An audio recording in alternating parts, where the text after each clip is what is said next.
Una de freda i una de calenta. Així ha sigut aquesta setmana per als europeus a les eleccions de Txèquia i de Moldàvia. Vine que t'ho explico.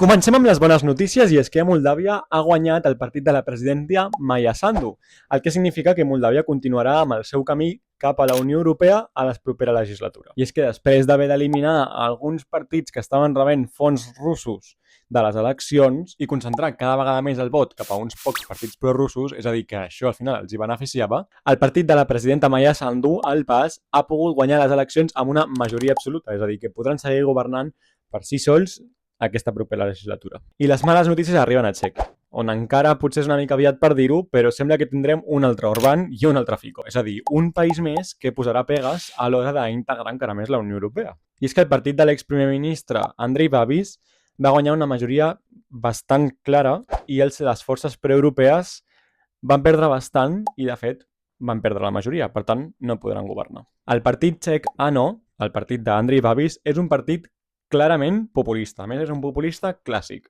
I a què em refereixo amb això? Doncs abans s'asseia amb el grup de Renovar Europa, un grup de centre liberal clarament preeuropeista. I, de fet, l'anterior govern d'Andrei Babis l'havia fet amb el suport dels comunistes i dels socialdemòcrates. Però des del 2023 va començar a girar cap a la dreta, cada vegada més. I, de fet, ha arribat ara a fundar, juntament amb Orbán, el Partit dels Patriotes per Europa. Un grup clarament populista, clar, d'extrema dreta. I no una extrema dreta proeuropea, clar està, una extrema dreta antieuropea. Ara bé, el partit d'Andrei Babis encara no ha guanyat suficient majoria com per governar en solitari, així que haurà de pactar. De moment ja ha anunciat negociacions tant amb l'SPD, un partit amb ideologia neofeixista que s'asseu amb el grup Europa de les Nacions Sobiranes, i amb els motoristes, un partit que s'asseu també amb els Patriotes per Europa i que té una ideologia bastant semblant a de l'ANO.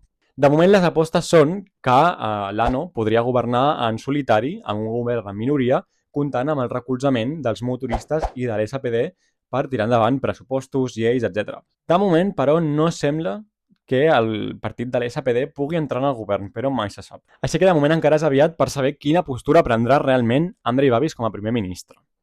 Però no apunta gaire bé, la veritat. Però si realment t'interessen les eleccions a Txèquia, et deixo la guia definitiva de les candidatures més rellevants durant aquestes eleccions i la pots trobar a l'enllaç del meu perfil.